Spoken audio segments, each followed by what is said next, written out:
Selamat pagi Oma Opa, Bapak Ibu, saudara-saudari yang terkasih dalam Kristus. Salam sejahtera untuk kita semua. Kembali lagi bersama saya Irma dan Oma Lili Dias dalam acara Oke, hari ini Orang Kudus hari ini, edisi 19 April 2023. Selamat pagi Oma Dias. Selamat pagi. Apa kabarnya? Baik. Sehat terus Oma ya? Ya. Semangat terus Oma. Oke, Oma, hari ini 19 April kita merayakan satu orang kudus. Siapa Oma? Santo Leo ke-9, seorang paus. Santo Leo ke-9, beliau seorang paus Oma. Oke, boleh Oma ceritakan bagaimana kehidupan awal dari Santo Leo ke-9 ini? Santo Leo ke-9 berasal dari Jerman. Ia dilahirkan pada tanggal 21 Juni 1002 di Alsatia, sebuah kota kecil di perbatasan Perancis dan Jerman. Ia lahir dari keluarga bangsawan Equisheim Daxborough. Ketika dilahirkan, orang tuanya memberinya nama Bruno Eckheim. Keluarganya tergolong keluarga bangsawan yang kaya raya dan berpengaruh di Jerman. Jadi beliau adalah keturunan bangsawan Oma ya? Iya. Oke. Baik. Lalu bagaimana kisah panggilan dan karya pelayanan dari Santo Leo ke-9 ini Oma? Semenjak kecil, Bruno bercita-cita menjadi imam. Ayahnya, Pangeran Hugh Eckheim, adalah seorang Kristen yang saleh, yang walaupun adalah saudara sepupu kaisar, namun tetap hidup sederhana dan bersahaja. Ya. Teladan ayahnya membuat Bruno kecil sudah punya cita-cita mulia untuk menjadi seorang imam yang bekerja untuk Tuhan. Ketika berumur 5 tahun, ayahnya memasukkan dia ke sebuah sekolah yang didirikan oleh Uskup Berthold di Toul, Perancis. Ketika saudara sepupunya menjadi kaisar Jerman dengan nama Konrad II, Bruno menjadi pembantu uskup Hariman di Toul. Sepeninggal uskup Hariman, Bruno diangkat menjadi uskup Toul pada tahun 1027. Selama 22 tahun, ia bekerja keras membina iman umatnya dan membaharui keuskupannya. Sepeninggal Sri Paus Damasus kedua pada tahun 1048, Bruno diajukan sebagai paus oleh Kaisar Henry III yang menggantikan Konrad II, saudara sepupu dari Bruno. Walaupun Bruno sendiri merasa berat untuk menerima jabatan mulia itu, namun ia bersedia juga berangkat ke Roma bersama peziarah lainnya. Bruno memasuki kota suci Roma tanpa memakai alas kaki. Rahib Hildebrand yang nanti bertugas sebagai penasehat Bruno dan kemudian menjadi Paus Gregorius ke-7 menerima Bruno di Roma. Dalam hati kecilnya, Bruno berpikir bahwa orang-orang Roma akan menolaknya karena ia berkebangsaan Jerman.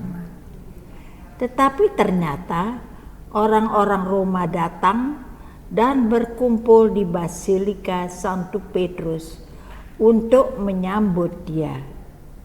Imam-imam Roma dengan suara bulat menerima dan memilih dia menjadi paus. Akhirnya pada tanggal 12 Februari 1049 ia menjadi paus dengan nama Paus Leo ke-9. Oke. Tidak lagi Bruno. Tidak Bruno lagi. Ia menjabat sebagai paus ke-151 dari tahun 1049 sampai tahun 1054. Hanya sebentar ya. 5 tahun saja. Iya, hanya 5 tahun saja, betul Oma. Luar biasa sekali ya Oma, kisah hidup dari Paus Leo ke-9 ini. Di awal beliau adalah keturunan bangsawan, kemudian yang hidupnya sebetulnya berkecukupan bahkan Oma ya. Jadi seharusnya kalau beliau mau hidup berfoya-foya atau apa bisa saja saat itu, tapi beliau memilih untuk mengikuti jalan Tuhan. Luar biasa sekali. Dan sampai akhirnya beliau dipilih menjabat sebagai paus ke-151. Oke. Lalu bagaimana kisah selanjutnya Oma? Semenjak awal kepemimpinannya, Leo ke-9 melancarkan aksi pembaharuan di seluruh gereja. Ya. Terlebih dahulu, ia memperbaharui cara hidup para imam. Sambil berusaha keras menentang kembalinya Benediktus ke-9 ke atas tahta kepausan dan menyehatkan kembali keadaan keuangan kepausan yang porak-poranda. Rahib Hildebrand diangkat menjadi pengawas keuangan kepausan. Selanjutnya, beliau mengadakan sinode untuk membicarakan kejahatan besar praktek simonia. Praktek simonia itu membeli jabatan gereja dengan uang. Oke. Jadi dari dulu sudah ada seperti itu ya Oma? Sudah ada yang begitu. Dan cara hidup para imam yang tidak mengindahkan keluhuran hidup selibat. Ia melarang imam-imam untuk menikah dan menjual barang-barang gereja. Campur tangan kaum awam dalam pencalonan dan pentahbisan imam-imam tidak diperkenankan. Ia merupakan paus pertama yang banyak melakukan perjalanan apostolik.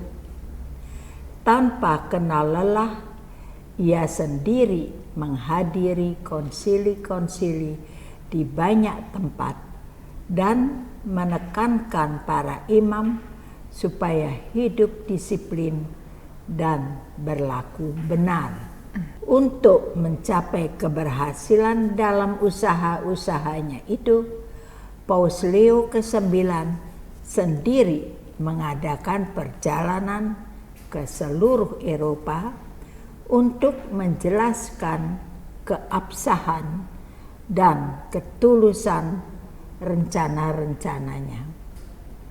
Ia mengadakan serangkaian konsili di Pavia, Italia, Reims, Perancis, dan Mainz, Jerman, untuk membicarakan masalah kehidupan rohani para imam dan memecat imam-imam yang tidak hidup menurut cita-citanya.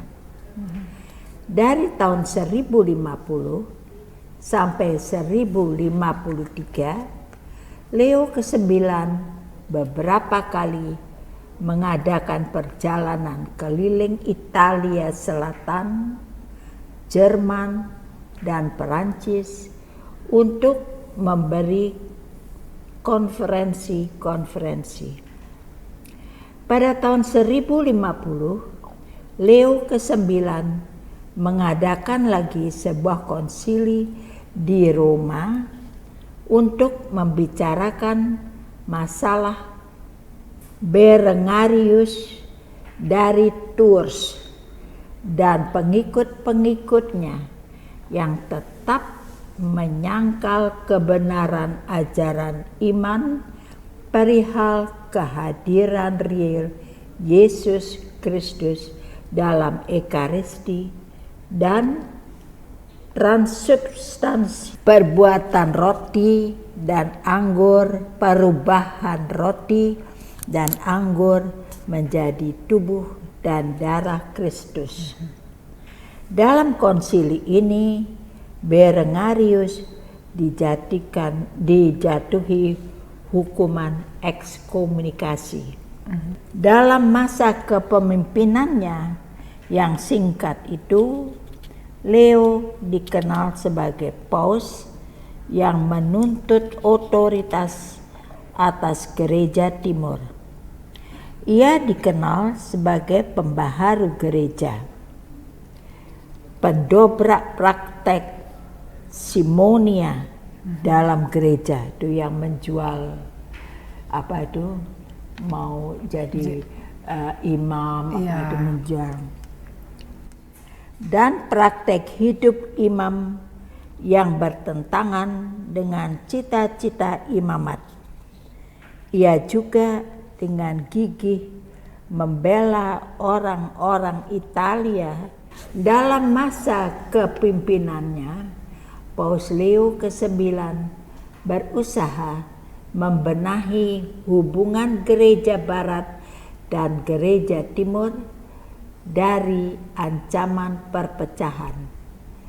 Pada tahun 1054, ia mengirimkan surat kepada Patriark Konstantinopel yang namanya Michael Cerularius, yang isinya berusaha meyakinkan Patriark Michael bahwa supremasi Roma atas seluruh gereja adalah benar-benar asli dan bukan sebuah mitos, sehingga hanya penerus apostolik Petrus yang memiliki keutamaan dan adalah pemimpin yang sah dari semua gereja.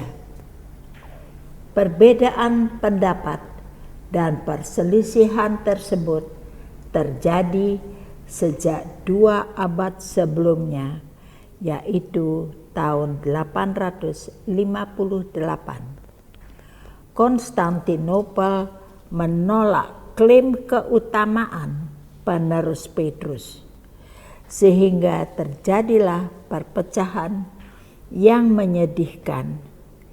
Gereja akhirnya terbelah menjadi gereja timur dan gereja barat. Peristiwa ini dikenal dengan nama skisma besar timur barat pada tahun 1054. Paus Leo ke-9 tutup usia pada tanggal 19 April 1054. Ia akan tetap dikenal sebagai seorang pembaharu gereja, seorang pemberangus praktek simonia dalam gereja, dan seorang yang berjasa memperbaharui kehidupan rohani para imam. Paus Leo ke-9 dimakamkan di Basilika Santo Petrus. Pada tahun 1082 ia dikanonisasi sebagai santo oleh Paus Gregorius ke-7. Oke, luar biasa sekali Oma ya, kisah hidup dari Santo Leo ke-9 ini. Beliau tidak hanya saja menjadi pembaharu gereja, tapi juga mendamaikan antara gereja barat dan gereja timur yang saat itu berselisih paham, Oma. Oke. Terima kasih Oma Dias atas kisahnya hari ini, dan sebelum kita tutup acara ini, marilah kita berdoa bersama. Dalam nama Bapa, Putra dan Roh Kudus, amin. Santo Leo ke-9, doakanlah kami. Kemuliaan kepada Bapa dan Putra dan Roh Kudus, seperti pada permulaan, sekarang, selalu, dan sepanjang segala abad. Amin. Dalam nama Bapa, Putra dan Roh Kudus. Amin. Oma, Opa, Bapak, Ibu, saudara-saudari yang terkasih dalam Kristus, terima kasih atas kebersamaan kita hari ini, dan sampai jumpa dalam acara Oke Hari Ini, Orang Kudus Hari Ini berikutnya. Oke hari ini.